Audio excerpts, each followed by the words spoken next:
DePaul's Jorie Allen is coming off of a career high 34 points in the Blue Demons' exciting overtime win over Butler this past weekend. Oh yes, let's go. As we welcome the forward two in the bonus. Jorie, how's it going, girl? 34 points. I love it. Man, I'm just glad we got out of there with a win. But I'm great. I'm glad to be here. Thanks for having me.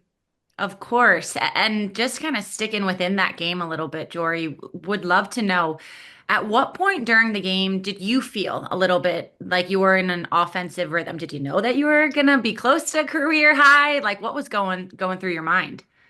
It was just a really hard fought game.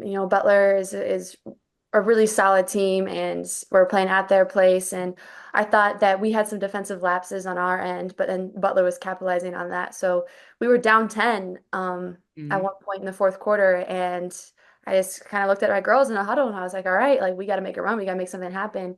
And I was just being really aggressive. And my girls were getting me the ball in my sweet spots, the pinch post, low post. And I was working that area. And then luckily we made some plays towards the end. But I didn't know I wasn't really tracking on my career high, but wow, it was so fun to hit that in front of I'm from Indiana, so Butler's like an hour 45 from my hometown. I had my parents, aunts, uncles, cousins, brother. I mean, everybody was there. I had about 30 people after the game, hugging and kissing on me. So it was a really fun day for me.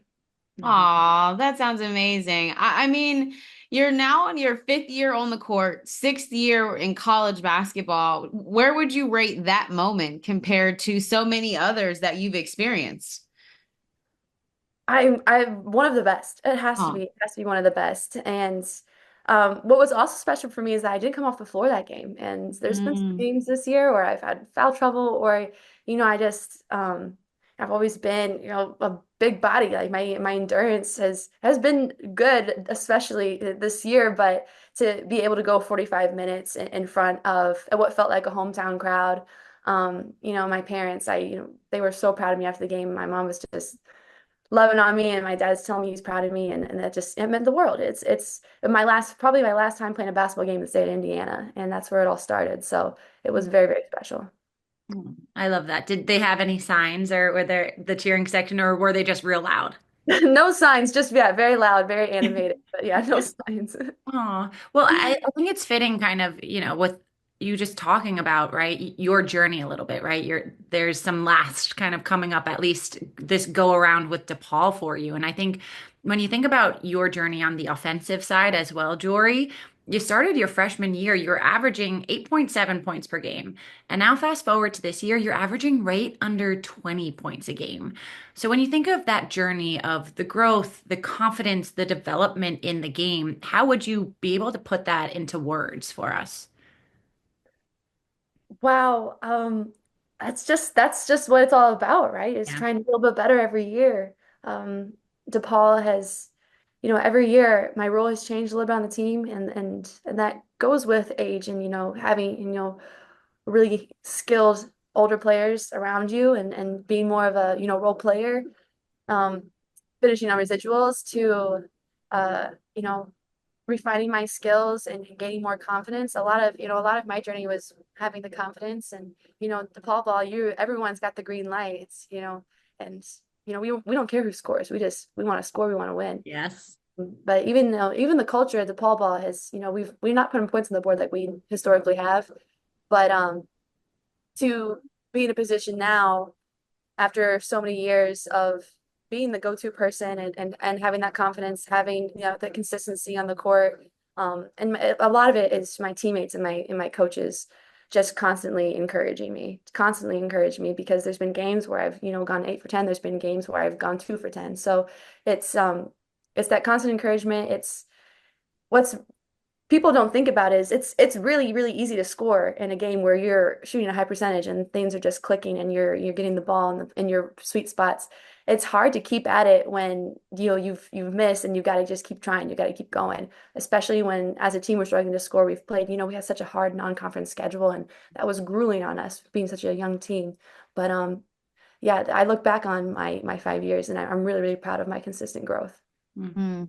Jory, I want to talk about, that non-conference schedule. Looking at it, there's Texas, there's Princeton, Green Bay, Oklahoma, Kansas State. I mean, we could keep going on and on.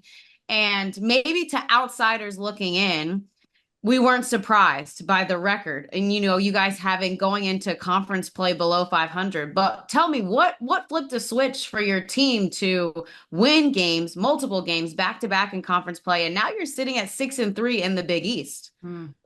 That was the expectation we put on ourselves. There's nobody in our conference besides UConn that we can't say we can confidently beat.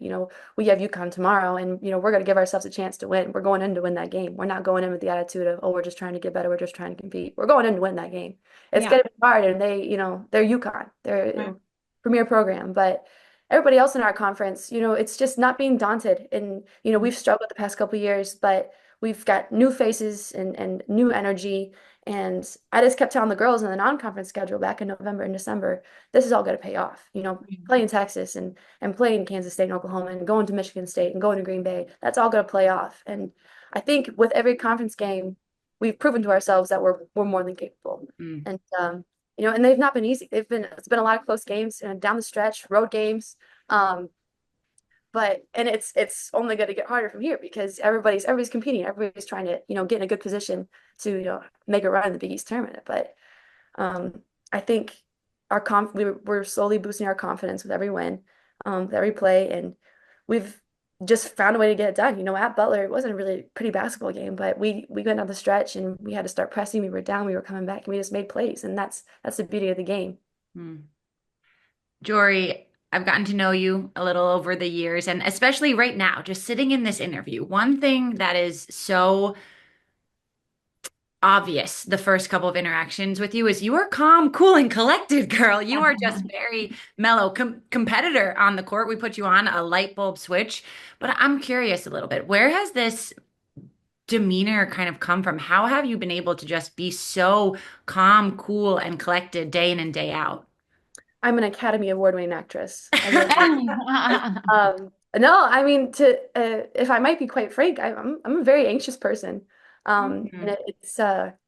I have had a whole, dealing with mental health and finding out what I need to do to maintain a healthy mindset and be at a good place in my life, physically, mentally, emotionally.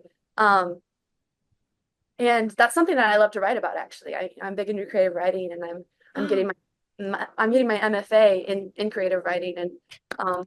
hopefully be pursuing a book deal after graduation this spring. But um, I think I found that I'm comfortable speaking. I'm very comfortable speaking, and if I seem very cool, calm, and collected, it's because I love the sound of my voice. So, and I love that.